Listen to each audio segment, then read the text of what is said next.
Aquilo teve um efeito muito forte na minha vida. Eu fiquei bem triste durante uns 6 meses. E eu saí do Rock in Rio entristecido com o resultado do que eu tinha conseguido fazer. O jornal detonou no dia seguinte. Este é um podcast Rádio Disney. Hitmaker é aquele artista, compositor que praticamente é uma fábrica de sucessos. E esse cara incrível que vamos trocar ideia agora é considerado o maior hitmaker do Brasil. Dos anos 80 até hoje, ele enche nossa vida de hits e não à toa, Hit é o nome de sua nova música. Com vocês, Lulu Santos, em uma conversa especial com a Rádio Disney. Lulu, o seu pai era militar, né? E aí eu queria saber como é que foi a sua infância, pelo fato de você ser filho de militar, se você teve uma criação mais rígida ou não, você era uma criança livre? Eu não era uma criança livre. Fora o que a gente está falando ali ainda do meio para o fim dos anos 50, onde havia rigidez em absolutamente tudo. Não havia ainda os anos 60, nem os 70, nem os 80, nem o que eles trouxeram de liberação de comportamento e esse tipo de coisa.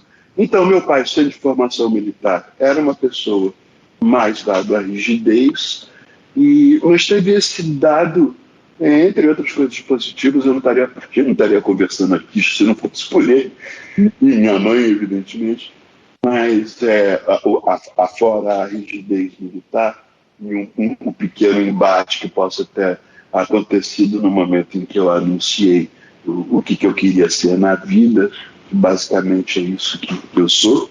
Mas o fato é que, como ele era militar de carreira, ele foi transferido do Brasil para os Estados Unidos, porque ele era um engenheiro aeronáutico e foi fazer justamente a transferência de tecnologia de motor a hélice para motor a jato para a Força Aérea Brasileira. Então a família se mudou para os Estados Unidos inteira e em 1958 eu me vi um menino que morava em Illinois, no Midwestern americano, ouvindo os compactos de 45 rotações, os vinis, os singles de Rock Around the Clock. E foi aí que a música, eu ia perguntar, né, como que a música entrou na sua vida, então foi já desde muito pequeno, vamos dizer, por influência da sua família, dos seus pais, ou como é que foi? A música era uma coisa natural para você? Era mais circunstancial, porque em 1958 para 59, quando minha família se relocou nos Estados Unidos, a diferença tecnológica para o Brasil era ainda maior do que é hoje. Então, quando a gente chegou lá, a gente se deparou com uma das primeiras coisas que meu pai comprou, que era um sistema de uma vitrola, na verdade, mas era estéreo, era estereofônico, que é uma coisa que a gente não sabia direito o que era ainda. Quando eu encontrei aquilo em uma pilha de discos, aquilo começou a formatar a possibilidade daquela pessoa se encaminhar para a arte e para a música. A outra coisa que tinha na casa de aluguel era um piano. Só que o piano era vedado, proibido para crianças. E uma criança resiste a uma proibição, né? Claro que eu me atraquei com o piano. Quando eles saíam, você já ia para o piano. Era um pouco culpado, mas eu dava nesse estado do piano. Foi o meu primeiro contato com o instrumento musical, e com música, e com a indústria musical, e com gravação, com tudo isso que envolve o que a gente faz hoje em dia. Né? E você começou a tocar muito cedo, aí, como você mesmo comentou agora, e você montou uma banda inspirada nos Beatles que chamava Caveman, certo? Como é que foi aí montar essa banda? Quantos anos você tinha? Aí é que o bicho começou a pegar, porque no momento em que eu comecei a dar esse espaço, quanto mais eu caminhava nessa direção, mais a repressão rolava dentro de casa. Meu pai definitivamente não sentia prazer ou entusiasmo que eu escolhesse aquilo, sobretudo porque eu não tinha notas muito boas e não era exatamente o estudante que ele provavelmente gostaria que eu fosse. Por outro lado, também acho que ele não percebeu aptidões outras que eu teria e que acabei desenvolvendo sozinho e um pouco por debaixo dos panos, era um pouco escondido, assim. Até um dia que eu estava cantando numa festa na frente do microfone com um pandeiro na mão, era uma festa de aniversário, eu tinha talvez 12 anos de idade, e abriu-se o portão na garagem e estava meu pai estacionado. eu saí do palco, deixei o pandeiro no carro. Então, essa foi a minha vivência, era o Caveman, né? Eu imagino que naquele ano, por causa dos Beatles, talvez o planeta tivesse em torno de 2,5, 3 bilhões de pessoas, devem ter feito 4 bilhões de bandas querendo ser como os Beatles, no mundo inteiro. Ô Lulu, e quando que foi que deu o estalo para você de que você queria fazer aquilo como profissão, fazer isso, né, o que pelo resto da vida? Eu acho que esse estalo veio ali no final da adolescência, o princípio da juventude, por volta de 17, 16 anos de idade. Era quando eu estava acabando o que na época chamava-se segundo grau, e ia prestar vestibular para fazer direito. Quanto mais chegava perto do vestibular, eu nunca, nesse exato momento, eu me perguntei se porventura era alguma palura, algum medo de fazer aquilo. Não era desinteresse completo por aquilo que era o oposto do que eu começava a desenhar para mim. Tanto com essa idade de 17 anos, que eu fiz a escolha e saí de casa. Saí de casa para morar com a banda. Sim. A banda eles eram semi-profissionais, era um grupo do primeiro e rudimentar momento do rock brasileiro, um grupo carioca, chamado Módulo 1000. Chegou a gravar 2 álbuns. O grupo tinha se desfeito, perdido 2 membros, e entramos eu e um amigo meu, com quem eu fazia música, e integramos esse grupo. Nesse momento eu fiz essa escolha de deixar de estudar e escolher um certo caminho daquilo que eu sequer havia experimentado de uma forma mais efetiva. Foi um salto no escuro, um salto longo, um pouco assustador, porque desses 17 anos eu comecei a concretizar alguma coisa mesmo uns 4 anos depois, e meu primeiro álbum só sai quando eu tenho 28 anos de idade. Então, aí era disso que eu ia comentar. Você começou a carreira em plena efervescência, carreira solo, né? Do rock dos anos 80, numa época em que todo mundo tinha banda, né? E você estava indo como cantor solo. Você sentiu alguma... Diga. Não, eu queria saber se você sentiu alguma dificuldade por não estar em uma banda, ou foi o contrário, se você achou mais fácil ser um cantor solo naquela época. Eu tinha muita experiência de banda já. Pensa, eu era de uma banda que tinha, no mínimo, Lobão e Richie. Sim. Essas 2 personalidades tão diversas e distintas, nós éramos da mesma banda, até eu ser expulso da banda por um tecladista suíço que tocava no grupo Yes, chamado Patrick Moraes, que resolveu fazer do Vimana, que era a minha banda que eu tinha com Lobão e Richie, a banda dele para fazer. Eu estou rindo por antecipação, porque eu sei como é que isso acaba e eu vou contar aqui. Uhum. Para escolher o Vimana para ser a banda internacional de apoio do disco solo dele, que era uma coisa horrorosa que não registraram em lugar nenhum, mas ele, como um bom pirata, caiu no Brasil, achou que podia dar uma explorada na gente, pegou esses 4 caras da banda pronta, expulsou o mais problemático, que era eu, e botou os caras ali para ensaiar, e dizia coisas como: não, durante o início da turnê eu vou pagar para vocês cerca de $20 por apresentação. E aquilo foi me revoltando, eu fui me dispondo com aquilo, e em determinado momento eu falei: quer saber? Chutei o proverbial pau da barraca, e os menos aproveitaram, me expulsaram por conta de Patrick Moraes. É claro que a aventura internacional deles em nada deu. Patrick Moraes também saiu pelo turbilhão na galeria, e eu mesmo não tenho mais notícia, e a gente está aqui conversando.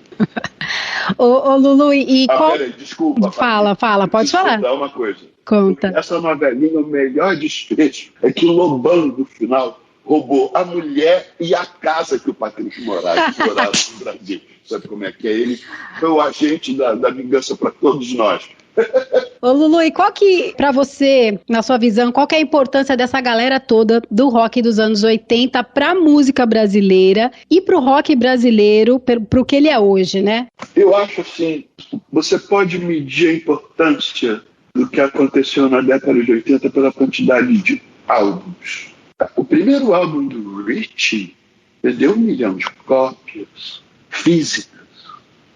O primeiro álbum da Blitz, a Legião Urbana, todos nós, em determinado momento, alcançamos o status de grandes vendedores de discos, e isso foi caminhando. Outro dia, nas Nuvens, estúdios do Liminha, que produziu o Hit, meu velho companheiro de 40 anos, porque produziu meus 2 primeiros compactos e os 3 primeiros álbuns, eu estava vendo os discos de ouro e platina do Cidade Negra.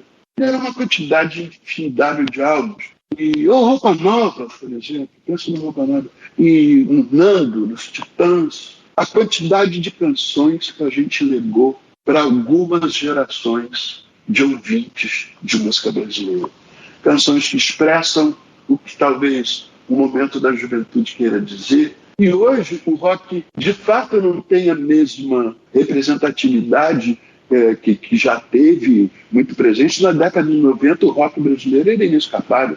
Você tinha desde Sepultura até Raimundos, depois veio o Charlie Brown Jr., né? E depois os grupos que vieram a seguir, NX0, Fresno, e todo mundo carregando essa tocha. Hoje não é uma linguagem tão preponderante, porque o próprio pop brasileiro se nichou muito, né? Ele criou vários nichos e praticamente tudo é pop. Sim. E no momento em que o rock foi a bola da vez, era porque o rock era pop.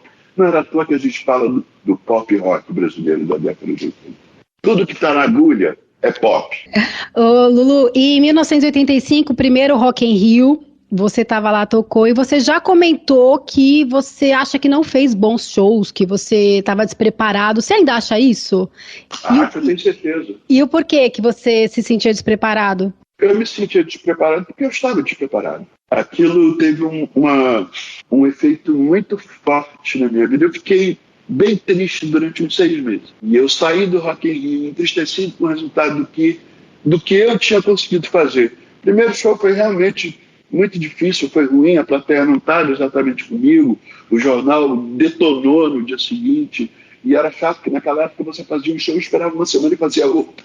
E eu não fiquei com o melhor astral possível, mas cheguei no segundo e reuni minhas forças, tinha 90 mil pessoas na minha frente, estava de noite, tudo iluminado, eu reformulei um show mais ao gosto de uma multidão e deu extremamente certo. Eu nunca tinha me defrontado pessoalmente com a competição dos atos internacionais. Esses que correm o mundo, tocando para milhares de pessoas em todos os continentes, a produção que precisa pela quantidade de recursos, dinheiro que eles movimentam. Bandas como Queen, que estão acostumadas naquele momento a tocar diariamente para 60 mil pessoas em cidades diferentes, em países e continentes diferentes. Vendo aquilo na minha frente, o profissionalismo, o tamanho, a competência, a força daquilo, eu percebi que a gente precisava comer um pouco mais de feijão. Estou falando de mim pessoalmente. Outros atos, talvez que almejavam menos e foram mais corajosos ou se impactaram menos, como Paralamas de Sucesso, por exemplo, foram extremamente bem esse ano. Esse ano não foi bom para mim. Por outro lado, me fez quem eu sou hoje. Me tornou um profissional cioso e que tem para si que cada espetáculo que você oferece é uma oportunidade de fortalecer a sua aliança com quem gosta de você, e a melhor forma de fazer isso é entregar o melhor que você possa. Aproveitando aí que você comentou dos Paralamas, Lulu, o Herbert Viana, ele falou que ele era obcecado pelo seu trabalho no começo e que ele queria te conhecer para ver se você conseguia dar uma força para eles, ainda mais quando ele descobriu que vocês dois faziam aniversário no mesmo dia e tal. Rolou isso mesmo? Você acabou dando mesmo um empurrãozinho no começo dos Paralamas? Não posso dizer isso, mas tem uma coisa que ainda é mais anterior a isso que o Herbert está falando. Porque nem ele, nem eu tínhamos uma carreira. Olha a cena. Eu estou na Rua São Clemente, no Rio de Janeiro, pegando um ônibus, saindo do meu trabalho na São Livre durante 1 ano e meio, 2 anos. Eu trabalhei recém-casado com uma moça que tinha 3 filhos dela, e naquele momento eu decidi que um dos motivos pelos quais eu tinha assumido aquela responsabilidade é porque eu já tinha 25 anos de idade e eu precisava definir que tipo de adulto eu ia ser o que eu ia fazer de mim mesmo. Nesse momento eu estava trabalhando na São Livre, tinha saído da Rua Assunção e indo a pé até São Clemente para pegar um ônibus mais rápido. Estava esperando na frente do Colégio Santo Inácio, onde eu estudei, no ponto, na frente da igreja do Colégio Santo Inácio. Me chega essa figura me entrevistando com uma caneta Bic, um caderno espiral debaixo do braço assim, e uma caneta Bic como se fosse um microfone. Você é o Lulu dos Santos? Eu queria saber o que é que você... Aquilo foi insólito, assim. Eu percebi que era uma brincadeira, uma forma de chegar. Essa pessoa era o Herbert. E eu ainda não era o Lulu dos Santos, mas viríamos ambos assim. Que maravilha. E anterior à carreira. Assim. Só ele, moleque, a caneta e o caderno, é porque ele era estudante, estava saindo do curso para pegar o ônibus, para ir para Ipanema. Eu estava indo para Lagoa. E nessa época que você trabalhava na Som Livre, você trabalhava com o Cazuza, né, inclusive? Trabalhamos, assim, 3 semanas. Quanto ele aguentou e quanto durou. Porque trabalhamos, tivemos episódios em que eu e Ezequiel Neves, o parceiro dele, sim, um personagem do filme, se não me engano, faz o Emílio Dantas. Assim, Ezequiel Neves, o autor de Pro Dia Nascer Feliz, por exemplo. Sim. Trabalhávamos os 3 juntos como consultores de repertório para novela. Ô, Lulu, e você, nos seus mais de 26, me corrija se eu estiver errado, quantos discos você já lançou na sua carreira? 26, 27 ou tem mais? Boa pergunta. Por aí, né? Coletâneas, inéditos, álbuns, assim, talvez essa quantia de 25 ou 26 álbuns. Sim. Não tenho certeza absoluta. E tem algum desses álbuns que você gosta mais, assim, por algum motivo, seja pelas músicas ou pelo momento, alguma lembrança boa que você tenha da gravação? Eu gosto muito do álbum Assim que a Minha Humanidade, que foi um álbum que eu fiz com o produtor Memê, que foi um pouco que virou minha chave mais completamente da expectativa que se fazia de que todo artista brasileiro daquela época fizesse rock, e o meu interesse era muito mais amplo do que aquilo.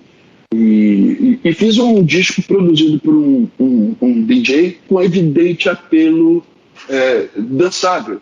Era o que eu queria, uma música de uso, uma música democrática que apelasse a todo mundo, homens, mulheres, gays, lésbicas, pretos e brancos, amarelos, todo mundo, assim, uma coisa que fosse congraçante. Eu achava rock uma tribo muito fechada, muito camisa preta, muito masculina, muito branca, e com uns desígnios, vamos dizer, filosóficos, um desenho filosófico, que um pouco traduzia essas características.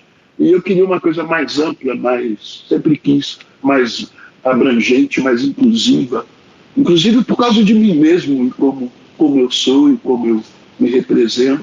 Assim que a Minha Humanidade, a canção, com aquele arranjo triunfal de cordas do Lincoln Olivetti, e que permaneceu durante 6 anos, ou 5 para 6 anos, como abertura de um seriado juvenil na televisão, e que foi muito, muito, muito marcante.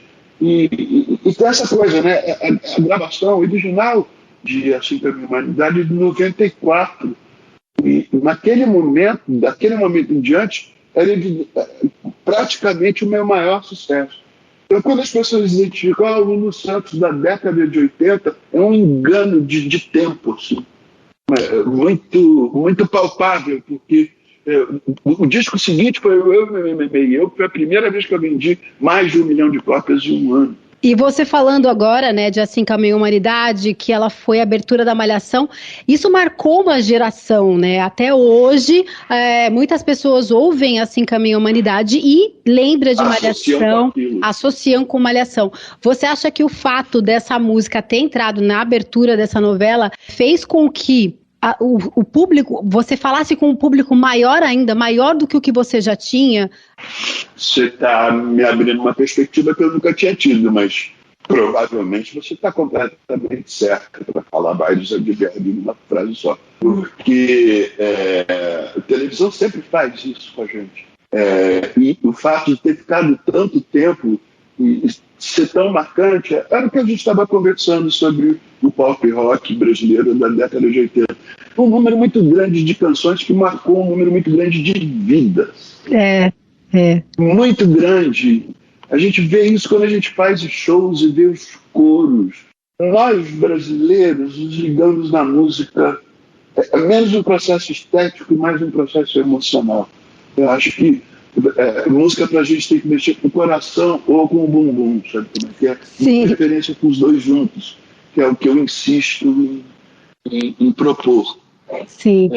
E agora, claro que aumentou a minha abrangência, mas eu preciso dizer uma coisa, a canção já era um estouro de rádio quando ela entrou na abertura. Ô Lulu, aí você falando, né, das suas músicas, dessa coisa emocional que tem, né, ela faz parte do imaginário coletivo, da memória afetiva, todo mundo canta as suas músicas, é aquela coisa de as pessoas saberem cantar as músicas inteiras. E aí eu queria saber como é que é o seu processo de composição. É uma coisa orgânica ou você tem um método? É mais orgânico que arroz integral, sabia? Arroz integral com tofu, assim. E eu até penso depois. Você tem uma ideia, Fabi? Eu não escrevo letra. Não tenho papel. Porque eu tenho uma consciência de que eu não estou fazendo poesia, que eu não estou fazendo uma coisa que vai ser entendida pelo texto. Eu estou colorindo a melodia com palavras e sentidos. Então, hit, por exemplo, eu fiz em meia hora. Você me falou que ouviu a versão de rede social da canção. Isso. Aquilo foi assim, eu acordei, eu tinha dormido muito mal durante a noite, eu tive que dar uma descansada durante o dia porque ia trabalhar de noite. Acordei dessa soneca, deve ter sido muito reparadora, porque eu acordei com uma sensação boa de completude, de saciedade, missão cumprida, e pensando na ideia de como o Clebson cresceu na minha vida, como o acerto, o hit que era aquilo. Eu pensei, você é o meu maior hit. A partir daí, o desencadeamento foi muito rápido. Você é meu maior hit. Pensei nisso imediatamente. Eu tive sorte na vida. A música caiu como uma ficha no telefone. Assim. Em menos de 20 minutos. Eu tinha levantado, tirado no violão, feito uma gravação e postado numa rede social. Então, eu acho que do produtor ao consumidor foi o menor tempo que uma música minha levou para ser vista por quem viu. Depois, um tempo depois, eu fui ouvir e de novo falei, depois que eu tinha gravado, falei, não, isso aí não faz jus à canção, à faixa, ao track que a gente fez. Apaguei do feed, mas depois vi que continua ali no geralzão. Sim. Não me incomoda muito também, porque é um documento. Aquilo ali talvez tenha sido a primeira vez que eu toquei a música inteira sem errar. E aí eu ouvi dizer que ela foi escrita, é uma música de amor, uma canção de amor escrita para o Clebson, para o seu marido, e é isso mesmo então, né, Lulu? Ela é autobiográfica. A letra diz, eu tive sorte na vida, isso não posso negar. Não quer dizer que foi fácil, é necessário remar. Às vezes contra a corrente, às vezes é só boiar e deslizar numa onda até arrebentar na parada. Isso é o que eu acabei de te contar. Desde que eu comecei a trabalhar na Som Livre, até escrever como uma onda com Nelson Mota e virar um sucesso nacional. A segunda estrofe diz: estive em um naufrágio. Quantas vezes na vida a gente não sentiu um náufrago? E a deriva no mar, e era um transatlântico. Você pode estar numa situação idealizada, que você constrói aquilo como uma coisa positiva e você está só se pegando. Era um transatlântico, as voltas que a vida dá. Foi um sinal luminoso que acendeu seu radar e um bote salva-vida veio me salvar. Você é meu maior hit, meu pote de ouro. Pote de ouro é aquilo que você encontra atrás do arco-íris. O que tem atrás do arco-íris não estou falando de ouro riqueza, não. Estou falando de ouro alquímico, número 1 no meu paradão e na boca do povo. Esse é o Hit. Maravilha. E essa música, Hit, faz parte de algum álbum, Lulu? De um EP. Um EP. Um EP que deve sair agora no fim do ano, que tem Hit, e em seguida tem mais três canções inéditas, que são Inocentes, um pouco o lado escuro da lua, da solaridade do Hit, é uma meditação sobre os tempos que se vive, adocicado pela presença do vocal do Melim, me devolvendo um pouco o favor que eu fiz gravando com eles o Cabelo de Anjo ano passado. Depois tem a primeira música que eu fiz com o Liminha, que é produtor, que chama-se Haikai, e nossa primeira parceria em 40 anos, 50 que a gente se conhece, 40 que a gente trabalha junto, e sempre inaugurando uma nova etapa. E me apresentou um track pronto, sem melodia e letra, e eu cantei, elaborei, dei sentido àquilo, e foi uma experiência muito boa, ficou tão bom que a gente incluiu. E depois, por fim, uma música chamada Cá Pra Nós, também inédita, além de um remix reggae de hit, que 10 dias depois de ficar ouvindo hit sem parar, 30 vezes por dia, falei, isso se a gente fizesse um reggae, dava tão legal. Imediatamente me veio à memória a foto do Liminha com o Gil, em Kingston, com Ainsley Dunbar de um lado, com Sly Dunbar de um lado, e o baterista e o baixista do Bob Marley, sabe? Uhum. E eu falei, essa é a pessoa certa para fazer isso. Fizemos esse remix, esse é o nosso EP, baseado na esperança de que a vida melhore no futuro. Eu ando muito para frente, eu vejo a vida melhor no futuro. É um defeito que eu tenho. Você é meu maior